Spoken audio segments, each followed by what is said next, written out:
The sound of screeching tires and a furious woman's voice woke me at 6 in the morning, an hour when only farmers and lunatics were supposed to be up. I stumbled onto my porch, still in my pajama bottoms, to find the HOA president, Cheryl, red-faced and barking orders into a walkie-talkie while two burly guys attempted the impossible, towing my beloved 1949 vintage Massey Ferguson tractor with a dinky flatbed truck that looked like it couldn't even haul a bicycle. I leaned against the railing, sipping my coffee slowly, watching the absurdity unfold like it was premium Saturday morning entertainment. Their tow straps snapped almost immediately, sending one of the guys sprawling into the neatly manicured bushes Cheryl had once fined me for not trimming correctly. And right there, in the rising sun, with chaos erupting in slow motion and Cheryl screeching like an off-key fire alarm, I decided, if they thought they could mess with my tractor, they had no idea what storm they had just unleashed. My name's Jack Reynolds, a retired mechanical engineer, a proud owner of 3 acres of paradise on the edge of this HOA community, and the unwitting enemy number 1 of a board that took itself way too seriously. When I first moved here, the land was raw and rugged, perfect for restoring my old tractor and planting a few orchards. I had no interest in being part of the HOA nonsense. Unfortunately, the HOA had other plans. Cheryl, the self-declared queen of the community, viewed my tractor like it was a rusted old junkyard monument spoiling her little utopia. Never mind that my tractor was polished to a shine, with new paint and hand-restored chrome trim. To Cheryl, it wasn't about looks, it was about control. The trouble started small. First, it was courtesy letters, taped to my door about non-conforming agricultural equipment. Then it became fines, which I ignored because, legally, they had no right to enforce them on me. My property had existed years before the HOA was even incorporated. But facts didn't stop Cheryl. Facts only made her double down. The more she failed, the more furious she became. I made a game out of it, really. I framed one of her angry notices and hung it right above the tractor's steering wheel, just for a laugh whenever I went to start it. Still, even I was a bit surprised when Cheryl escalated from passive-aggressive letters to outright trying to steal the tractor off my land. That morning was the culmination of months of quiet warfare. She thought she could call a private towing company, sneak onto my property, and make the problem disappear. But my Massey wasn't going anywhere. For one, it weighed more than 3 of their trucks put together. For another, I had installed heavy-duty wheel locks, disconnected the battery, and rigged up a hidden GPS tracker just in case someone got bold. I'd built security systems for million-dollar homes in my past life. Protecting a tractor was child's play compared to that. Standing on my porch, watching the frantic scene below, I couldn't resist the urge to intervene. I ambled down to the fence, raising my coffee cup like I was toasting them. One of the tow guys wiped sweat from his brow and mumbled something about needing a bigger rig, while the other tried to attach a chain around the front axle. I cleared my throat loudly enough to catch their attention. "You fellas sure you want to do that?" I asked casually. "She's a stubborn girl. Might tear your truck in half before she budges." Cheryl spun around, eyes bulging. "This is an HOA-authorized removal, Jack.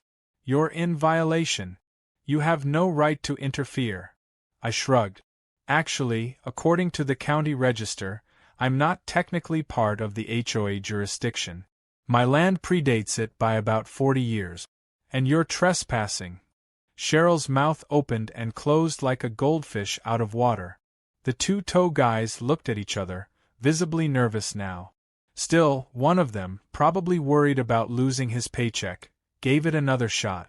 He revved the flatbed engine and yanked on the chain tied to my tractor's front axle. The truck barely moved, but the front bumper groaned loudly before the whole tow rig lurched backward, smoke pouring from the tires. The chain snapped again with a sharp crack, whipping into the air and narrowly missing Cheryl's expensive designer handbag, which she clutched to her chest like a life raft. It was about then that I made a call. First to my lawyer, to get the legal wheels turning. Then, to my cousin Rick, the sheriff for this side of the county. Rick loved a good HOA horror story, and I had a feeling he'd enjoy this one immensely. Within 15 minutes, a black and white cruiser rolled up, sirens flashing not because of an emergency, but because Rick wanted to make an entrance.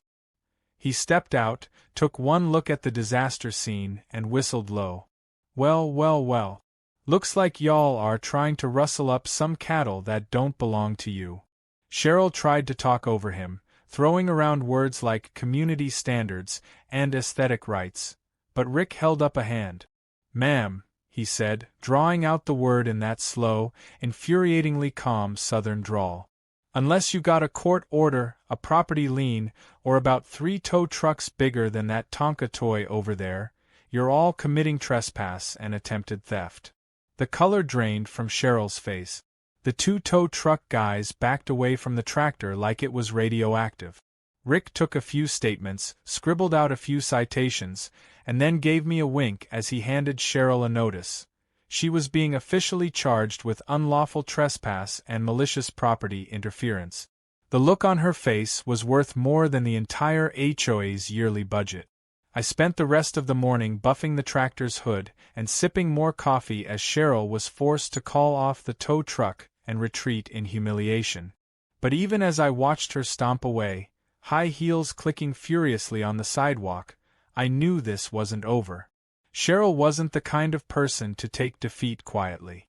She would come back, and next time, she'd be even more desperate and dangerous. And when she did, I'd be ready. Because if they wanted war over a tractor, they were about to find out they'd picked the wrong farmer to mess with. The sun was barely climbing over the horizon the next morning when I heard the rumble of heavy engines rolling down the street again. I didn't even bother grabbing my coffee this time. I just threw on my boots and headed outside, already knowing what kind of circus was about to unfold. Sure enough, Cheryl was back, but this time she had upgraded her equipment. Instead of a flimsy flatbed, she had hired a massive tow truck, the kind usually reserved for flipping 18-wheelers off highways. Standing beside it, she looked smug and triumphant, arms crossed over her chest like she had just personally captured a fugitive. Her 2 loyal HOA security guards, the same ones who couldn't tow a barbecue pit without sweating buckets, flanked her like mall cops on steroid. I stood by my fence and watched as the giant tow truck maneuvered closer to my tractor. The driver hopped out, gave a polite nod to Cheryl, and then turned to inspect the situation. His face fell almost instantly. The tractor sat there gleaming under the morning sun, completely unmovable, with every wheel still secured with custom steel clamps I had designed myself.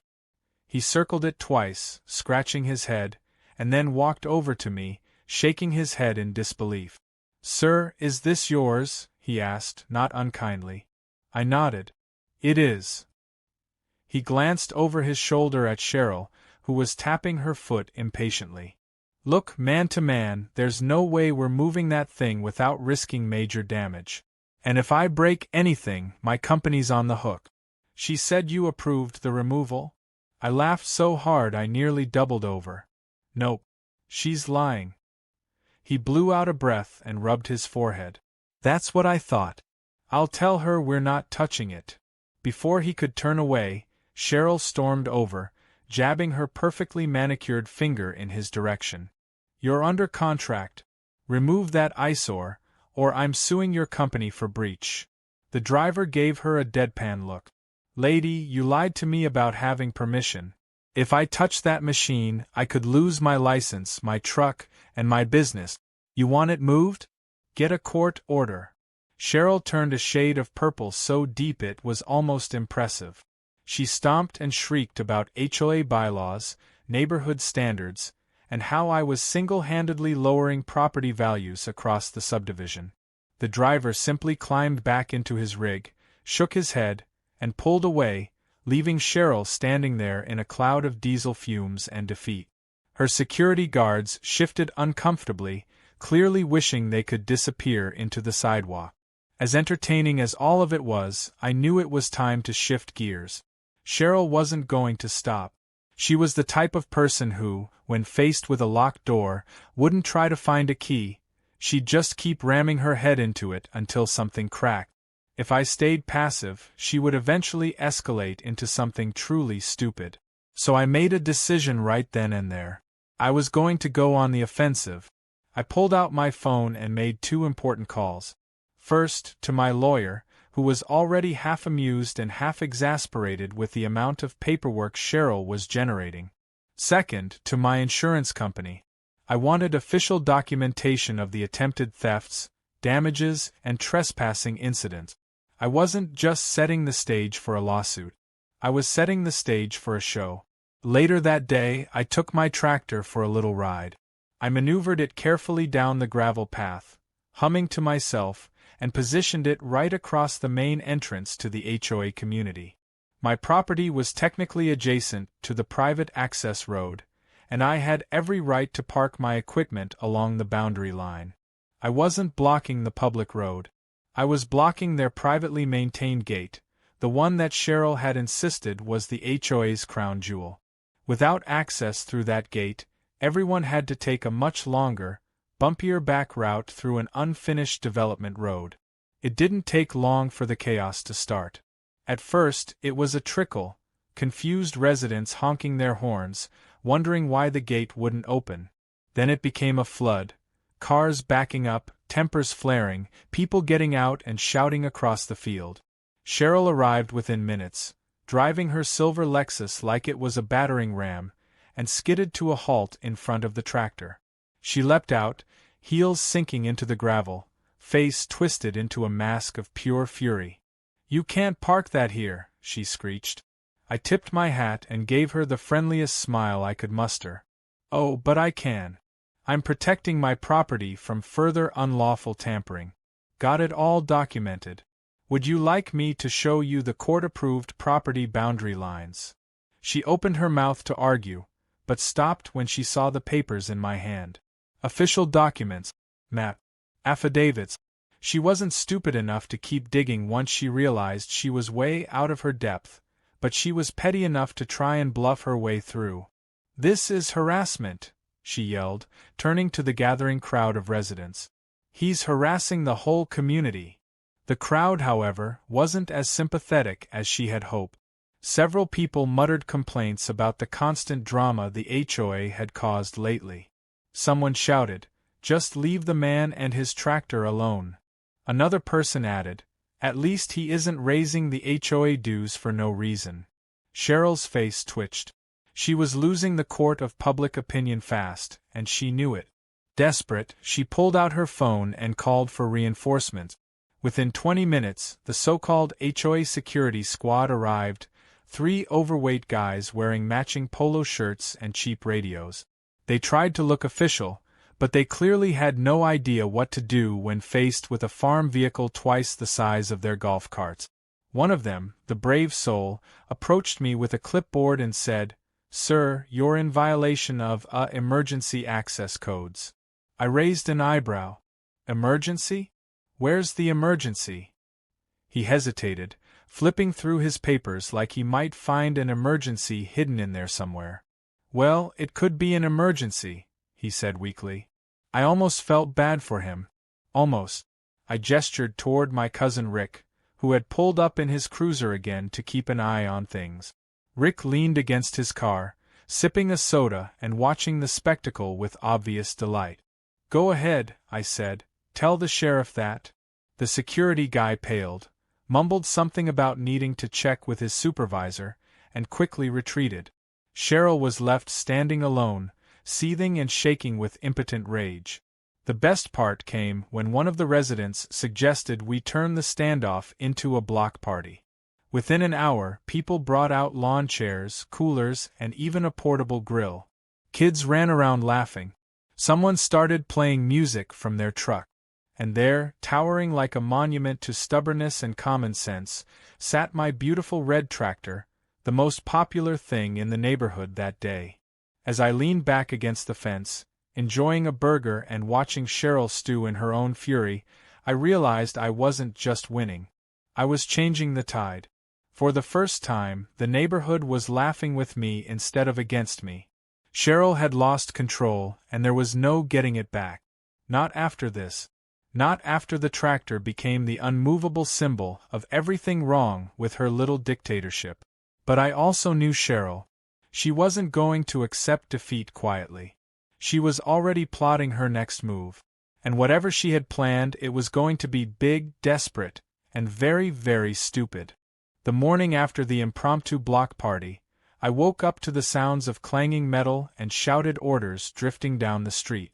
I had barely rubbed the sleep from my eyes when I realized Cheryl was back at it again. But this time, she wasn't alone. She had escalated things beyond anything I could have imagined. A professional towing crew, equipped with an industrial-grade crane truck and a support team in matching uniforms, had set up shop at the entrance. Cheryl stood at the center of it all, arms crossed and wearing a grin that practically screamed victory. For a moment I just stood there, dumbfounded. I had to admire her persistence, even if it was about as smart as poking a sleeping bear with a stick made of bees. I wandered out toward the gate, hands shoved deep into my pockets, trying not to laugh. A few neighbors had gathered again, this time staying a safer distance back, watching with a mixture of horror and amusement. The crane crew worked methodically, setting stabilizers, running heavy-duty cables, preparing to lift my tractor like it was a wrecked vehicle on the side of the highway. The absurdity of it all made me chuckle. Cheryl caught sight of me and smirked like she had already won. She gestured broadly at the setup as if to say, "Checkmate." I waited until the crew had everything ready, then slowly stepped forward. The lead operator, a grizzled man with a hard hat and clipboard, walked over to me. "Sir, we've been contracted to remove this tractor. Is there going to be a problem?" I smiled politely. "Well, that depends. Did the person who hired you provide a court order authorizing the removal of my property?" The man frowned. "She said she was the property owner's representative." I chuckled. "She's not. And if you lift so much as one wheel off the ground without a court order, you'll be facing charges for grand theft, destruction of private property, and trespassing." He looked over at Cheryl, who was frantically waving her arms and mouthing "Go, go" at him. He turned back to me, eyes narrowing. "You're serious?" I nodded. "Dead serious. You want to lose your truck? Your business? Maybe even your license?" The man didn't hesitate. He turned on his heel and stalked over to Cheryl, waving his clipboard angrily. I couldn't hear every word, but the general gist was clear. No court order, no move. Cheryl's face darkened to a color somewhere between eggplant and rage-induced purple. She stomped, screamed, and finally, in a fit of desperation, ordered her HOA security guards to seize the tractor themselves. It was like watching a bad sitcom unfold in real life. The guards, bless their incompetent hearts, tried to look intimidating as they surrounded the tractor. One of them even pulled out a pair of plastic handcuffs like he thought he was about to arrest me. I leaned against the fence, arms crossed, watching them argue among themselves about who was going to actually climb onto the tractor. Eventually, one unlucky soul was nominated. He scrambled up the side, grabbed the steering wheel, and immediately set off the custom security alarm I had installed. A deafening wail, louder than a fire truck siren, erupted from hidden speakers under the seat. The guard jumped back like he had been electrocuted, tumbling onto the ground with a yelp that drew laughter from the gathered crowd. Rick, my cousin the sheriff, arrived not long after, sipping his ever-present soda and grinning like he had front-row seats to the best show in town. He strolled casually over to me. "Heard the circus came back to town." I shrugged. "Bigger tent this time." He looked over the scene. The crane truck idling uselessly, the HOA security guards in full retreat, Cheryl shrieking into her phone like it might magically solve her problems. Rick shook his head. "You pressing charges?" I considered it for a moment, then shook my head. "Not yet. Let's give her just a little more rope." Rick chuckled. "Fair enough." While Rick kept an eye on things, I wandered back to the tractor and, with great ceremony, unfurled a large, professionally printed banner across the hood. It read in bold letters, This tractor is protected by local, state, and federal law. Tampering will result in criminal prosecution." The crowd erupted into cheers and laughter. Cheryl, seeing her latest plan crumble spectacularly, retreated to her Lexus and slammed the door hard enough to make the windows rattle. She sat there fuming, refusing to make eye contact with anyone. It was clear to everyone that she had lost yet again. But the best part of the day came about an hour later. Someone, I still don't know who, uploaded a full video of the morning's events online. Within minutes, it spread like wildfire. Local news stations picked it up. Memes started appearing with captions like, "Tractor 1, Karen 0, and "When HOA meets real country energy." By evening, the video had over 2 million views. News vans began arriving, setting up cameras, interviewing neighbors. And me? I gave the most cheerful, down-home interview I could muster, explaining that all I wanted was to be left alone to enjoy my land and my tractor without constant harassment. Cheryl, on the other hand, refused every interview. She even tried to block the news crews from entering the HOA property, which only made her look guiltier. The residents, many of whom had stayed silent during earlier confrontations, were now openly supporting me. Some started petitions to recall the HOA board. Others decorated their lawns with miniature toy tractors in solidarity. One guy even parked his own riding mower at the entrance in mock tribute to my blockade. In the following days, the pressure on Cheryl mounted. Residents demanded emergency meetings. Legal threats loomed. Sponsors for the HOA's annual gala event pulled out, citing negative publicity. Every move Cheryl made only seemed to dig her deeper into the hole she had created. She tried to claim victimhood, blaming me for orchestrating the embarrassment, but the videos spoke for themselves. No amount of spin could undo the images of her screaming, stomping, and ordering illegal seizures like some deranged despot. Privately, I knew the fight wasn't quite over. Cheryl was cornered now, and a cornered animal is the most dangerous. I could practically see the gears turning in her head every time our paths crossed. She was plotting something reckless, something that would be her final downfall. I could feel it coming like a storm just beyond the horizon. But I wasn't worried. I had my tractor, my documents, the law on my side, and now, the goodwill of almost the entire neighborhood. The only thing Cheryl had left was her pride, and that was cracking more visibly with each passing day. I smiled to myself as I walked back to the house, the late afternoon sun casting long shadows across the field. Whatever move she made next, I would be ready. And if it led to her final meltdown, well, I had a feeling it was going to be one for the history books. The fourth day after the viral video explosion started off suspiciously quiet. Too quiet. I had lived long enough to know that when someone like Cheryl went silent, it wasn't because they had given up. It was because they were planning something bigger, something reckless.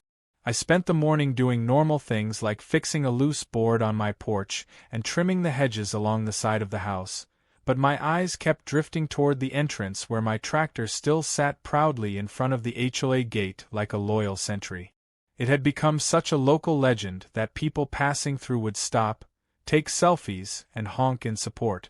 It was comical how one stubborn machine had turned an entire neighborhood against its own tyrannical leadership. And yet, a part of me stayed on edge. Cheryl wasn't the type to accept defeat quietly. Around noon, I spotted her silver Lexus creeping down the road. She parked farther away than usual, almost out of sight, and stayed in her car for several minutes, probably making frantic phone calls or second-guessing herself. I was half tempted to walk up and tap on her window just to mess with her nerves, but I stayed back and observed. Eventually, she got out, straightened her blazer, and stormed across the field toward the tractor like she was leading an invasion force. This time, she wasn't alone.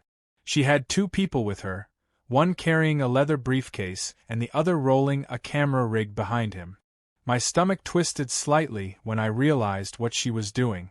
She was bringing the media to her side. The camera guy set up quickly, ignoring the smirks from the neighbors lounging on their porches with lemonade and popcorn in hand. The man with the briefcase handed Cheryl some papers, and with a haughty lift of her chin, she marched right up to the tractor. The camera's red light flicked on. Cheryl turned to face it, adopting a fake sympathetic smile that would have made a used car salesman proud. She cleared her throat dramatically, and then launched into the most delusional, laughable speech I had ever heard. She claimed the tractor was a public safety hazard, that it was blocking emergency access, and that the HOA had been forced to act because of my belligerent refusal to cooperate.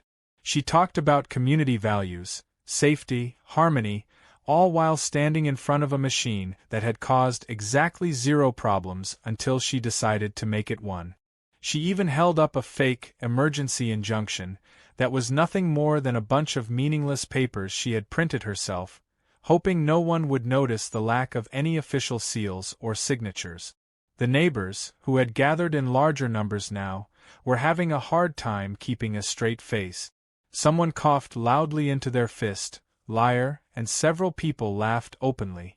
Cheryl's smile faltered, but she soldiered on, babbling about her deep concern for the residents and her unwavering commitment to community standards. When she finally wrapped up the speech, she turned dramatically toward the tractor and announced that it would be peacefully and lawfully removed for the greater good. The camera guy zoomed in as she walked to the tractor, pulled out a cheap padlock cutter from her handbag, and tried to snip through one of the heavy steel wheel locks. The cutter snapped clean in half. The sound of laughter rolled through the crowd like thunder. Cheryl stood there for a moment, frozen, clutching the broken cutter like a magician who had just realized her wand was a stick. Then, furious and humiliated, she tossed the broken tool aside and started yanking on the wheel lock with her bare hands, grunting and cursing under her breath while the camera captured every glorious second. That was when the sheriff's cruiser pulled up again. Rick got out, strolling casually toward the chaos, his hand resting lazily on his belt. He gave the camera a polite nod, tipped his hat to the neighbors, and then addressed Cheryl without even raising his voice. "Ma'am, I'm going to have to ask you to step away from the private property." Cheryl spun around, wild-eyed. "This is community enforcement. I have the authority." Rick raised an eyebrow. "Authority granted by who?" She brandished the fake injunction like it was Excalibur. Rick took it from her, scanned it, and then very slowly and deliberately tore it in half. "This here's a fraudulent document," he said calmly. "Which means you're now guilty of attempted fraud, vandalism, trespassing, and criminal mischief." Again. Cheryl's mouth opened and closed uselessly. The camera guy, sensing a way juicier story, panned his rig toward Rick and zoomed in on Cheryl's panicked face. A few neighbors actually started chanting, "Arrest her! Arrest her!" half jokingly, half hopefully. Rick sighed, pulled out a pair of real handcuffs, and gently but firmly turned Cheryl around. She screamed about lawsuits, civil rights, and conspiracies, but it didn't matter. Rick cuffed her, read her rights, and led her toward the cruiser like a child being dragged out of a toy store. The camera guy practically bounced with excitement as he captured every humiliating second. Cheryl's screams grew fainter as Rick closed the door and drove her away, leaving the neighborhood stunned into momentary silence. Then the cheers erupted, louder and longer than before. People hugged each other, high-fived, and shouted thank yous in my direction. Some even came up and patted the tractor like it was a war hero returning from battle. It wasn't just the residents who noticed, either. Within hours, the video of Cheryl's arrest went viral. Again. News outlets started reporting on the escalating saga, framing Cheryl as a tyrant who had finally been brought down by her own arrogance. Memes flooded social media. Cheryl in handcuffs, Cheryl throwing a tantrum, Cheryl breaking the cutter. The phrase, "tractor justice," started trending nationally. By that evening, the HOA board was in full-blown crisis mode. An emergency meeting was called, and for the first time, it wasn't a boring room full of rule-following busybodies. It was packed to the walls with angry homeowners, fed up with years of Cheryl's nonsense. I didn't even need to attend. I just sat on my porch with a cold beer and listened to the roars of outrage echoing through the night air. By midnight, it was official. Cheryl was removed from her position as HOA president, effective immediately. A recall petition against the rest of the board had gathered more than enough signatures. Change was finally coming, real change. And it was all thanks to a stubborn old tractor, a determined old man, and the ironclad refusal to be bullied into submission. The neighborhood had chosen sides, and they had chosen the side of common sense, humor, and a little bit of good old-fashioned stubbornness. But I knew there was still one thing left to do. Cheryl might have been stripped of her title, but her damage lingered. I wasn't just going to let it all fade away. It was time to make a statement. A final, unforgettable celebration of everything we had fought for. And I knew exactly how to do it. The morning after Cheryl's official removal felt different. The air was lighter, almost celebratory, like the end of a long and bitter winter. Neighbors waved at each other more freely, kids rode their bikes around without being glared at by patrolling HOA busybodies, and for the first time in a long while, it actually felt like a neighborhood instead of a gated kingdom under siege. But I wasn't about to let the moment just pass quietly. After everything that had happened, after the battles, the chaos, the laughter, and the victories, it deserved to be properly marked. I wanted to make sure no one ever forgot what a stubborn old tractor and a community standing together could accomplish. So I decided to throw a party, but not just any party. It was going to be the first annual Tractor Freedom Festival. I spent 2 full days planning and getting help from half the neighborhood. Flyers went up overnight, kids handed out invitations door to door, and the local businesses I had long supported chipped in with food, drinks, and supplies. One guy brought a whole trailer full of fireworks. Someone else organized a live band. Before long, the preparations snowballed into something far bigger than I ever expected. What started as a simple barbecue idea grew into a full-blown block party with games, contests, and even a charity tractor pull event where people could bet on how far they could drag a mini replica of my Massey Ferguson. The entire community threw itself into it with a kind of energy I hadn't seen in years. By Saturday afternoon, the entrance where my tractor had once blocked the gate was transformed into a festival ground. The gate itself was wide open now, unlocked permanently by a unanimous vote from the new interim HOA board. Long banners stretched across the entrance reading "Freedom through Horsepower" and "We Stand with Jack." My tractor was parked front and center, polished until it gleamed under the sun, with a small platform built next to it for speeches and performances. Kids swarmed the area, climbing onto a specially built tractor playhouse someone had whipped together overnight. Food trucks lined the street, dishing out everything from burgers and tacos to fresh lemonade and ice cream. I took it all in, standing by the tractor, my heart swelling in a way I hadn't expected. This wasn't just a celebration of my little victory over Cheryl. It was a celebration of something bigger, a kind of quiet rebellion against petty tyranny, and the reclaiming of a spirit that too many neighborhoods had forgotten. No one should have to fight for the right to live peacefully on their own land. But when forced to, there was no sweeter reward than seeing everyone come together like this. Rick showed up in his sheriff's cruiser, lights flashing in a festive, non-threatening way. He got out with a huge grin and handed me a T-shirt that said, "Official Tractor Security Officer," printed across the front. I laughed so hard I almost choked on my lemonade. Soon after, the mayor himself arrived, making a surprise appearance, shaking hands and congratulating the neighborhood for setting an example for other communities dealing with their own overreaching HOAs. He even gave a short speech, talking about the importance of standing up for property rights and personal freedoms. As the sun began to set, painting the sky in fiery oranges and purples, it was time for the main event. I climbed up onto the little platform next to my tractor, tapping the microphone to quiet the crowd. Hundreds of people had shown up. Residents, friends from the neighboring towns, even some of the local news crews who couldn't resist covering the next chapter of the story. I started with a joke about needing a bigger tractor just to haul all the attention we had gotten, which got a good round of laughs. Then I got a little more serious, talking about how important it was to stand up to bullies, no matter how small the fight might seem. I thanked everyone who had supported me, even those who were too afraid at first but found their voice when it mattered most.